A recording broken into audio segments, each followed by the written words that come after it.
Ce qu'on a observé par expérience, c'est que quand les gens discutent en collectif, quand il y a un collectif qui est organisé, on mélange un peu tout le temps, en fait. Il y en a qui parlent d'un problème, il y en a qui parlent d'une insatisfaction, il y en a qui parlent d'une solution, il y en a qui parlent d'une analyse. Et en fait, ce bazar-là fait que souvent on est insatisfait par des réunions ou des organisations collectives. On a l'impression de perdre un peu de temps, de redire des choses et de ne pas passer à l'action, quoi.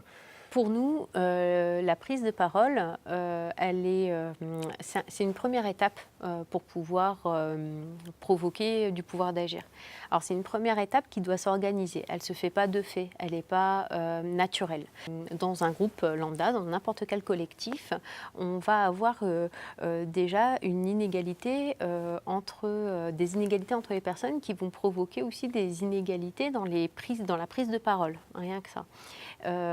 Et donc, si on veut libérer vraiment une expression authentique, un peu égalitaire, il va falloir mettre un cadre qui permette de libérer cette expression. Donc, une des premières étapes, c'est déjà de créer ce qu'on appelle dans notre vocabulaire d'éducation populaire des contraintes libératrices. C'est par exemple en se disant qu'on ne va pas tout faire en plénière. On va plutôt faciliter l'expression en faisant des petits groupes, parce que c'est toujours plus facile de parler devant 2 autres personnes que devant 12, 15, 20 personnes. Alors ça, c'est une première chose. Ensuite, on va travailler à partir de savoirs chauds, du coup, de nos récits, de nos expériences. On va se raconter, on va donner des consignes qui sont très claires, qui sont assez contraignantes. Mais dans ces contraintes-là, on crée en fait un cadre qui libère en fait cette expression, parce que chacun peut s'y référer. Par exemple, dès la présentation, on va donner des consignes qui vont faire que les gens vont bouger dans l'espace et puis vont savoir comment se présenter. Alors que quand on laisse habituellement une libre expression pour se présenter, chacun vient se présenter avec son statut, donc on vient renforcer des dominations par statut.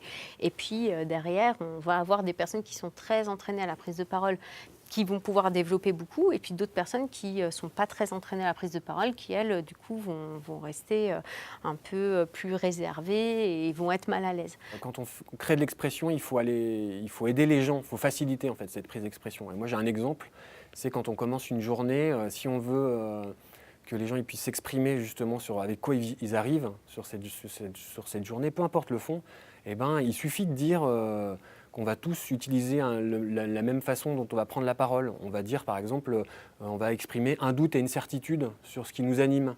Comme ça, on va aller puiser justement du savoir un peu, pas académique ou conceptuel, mais plutôt du savoir d'expérience. Moi, j'arrive avec un doute et j'arrive avec des certitudes. Et partager ces doutes et ces certitudes, c'est une première étape justement, avec une consigne très restreinte. Une autre façon aussi d'aller chercher une expression différente et une analyse collective, c'est d'aller chercher des registres qu'on utilise assez peu en général. Quand on pose une question, c'est souvent la question de « qu'est-ce que tu penses de ?» Quand on pose une autre question de « à ton avis, dans l'idéal, ça serait quoi ?» Cette petite consigne-là, qui semble anodine, en fait, elle va nous emmener sur un registre qu'on mobilise assez peu, qui est l'idéal. Et c'est là qu'on va discuter un peu de nos valeurs, de vers quoi on veut tendre, etc., etc. Et après, ce sera beaucoup plus simple de se dire comment j'y vais concrètement, du coup, comment je vais agir concrètement pour essayer d'atteindre cet idéal-là, quoi. Donc on varie comme ça entre les problèmes, la lecture des problèmes d'une situation et vers où on veut tendre. Parce que pour nous, la finalité, les intentions, elles vont guider justement comment on va agir sur une situation, quoi. Ensuite, ce qu'on se dit, c'est que pour passer à l'action, pour lier l'expression à l'action, il faut des étapes un peu intermédiaires. Il faut des étapes notamment d'analyse collective. On ne peut pas se contenter juste de l'expression de point de vue pour pouvoir aller sur de l'action collective.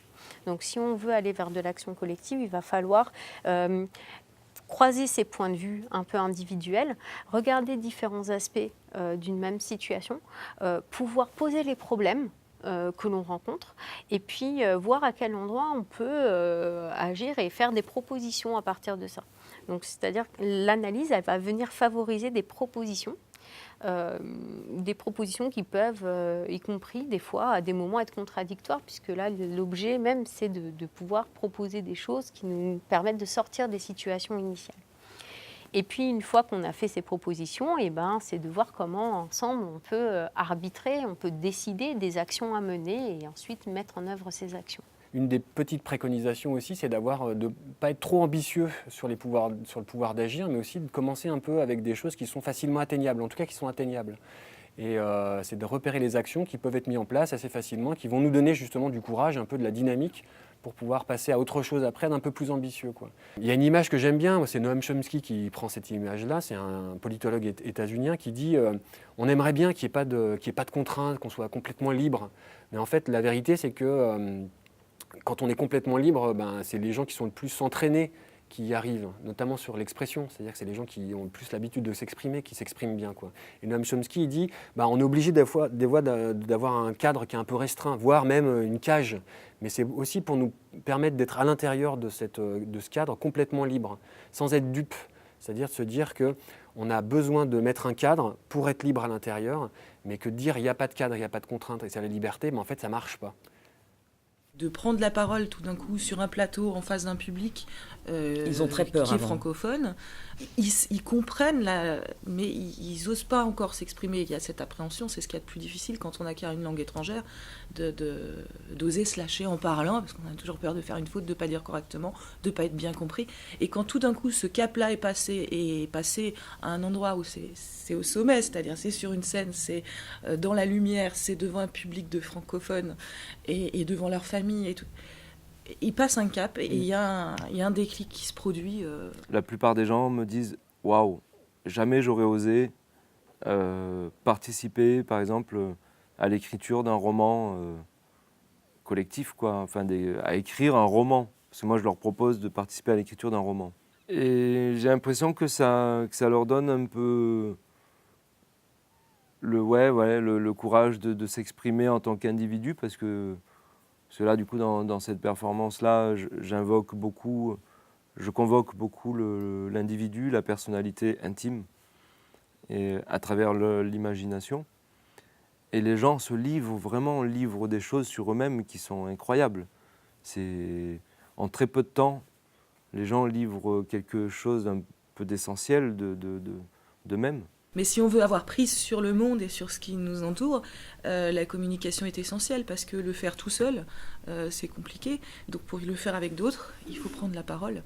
Donc c'est le premier levier du pouvoir d'agir, effectivement, c'est de pouvoir communiquer avec les gens qui sont autour pour pouvoir créer du collectif et pour pouvoir transformer le réel. La première des choses, c'est pas de prendre la parole pour agir, c'est d'abord déjà essayer de prendre la parole pour communiquer. Et pour se sentir exister dans cette communauté de personnes et d'individus qui parlent cette langue. Parce que sinon, on s'aperçoit vite qu'on peut être déconnecté d'une communauté dans laquelle on vit au quotidien parce qu'on n'a pas cette possibilité de parole. Et ensuite, la prise de parole, c'est effectivement pour les caravaniers, c'est prendre conscience justement que quand on prend la parole, on a effectivement un pouvoir d'agir et que ce n'est pas des propos en l'air. Et du coup, je pense que la communication devient beaucoup plus fluide, intelligible, sincère, parce que du coup, quand on parle, on sait qu'on est écouté, et donc du coup, quand on écoute, effectivement, on sait que quelqu'un essaie de nous faire passer un message.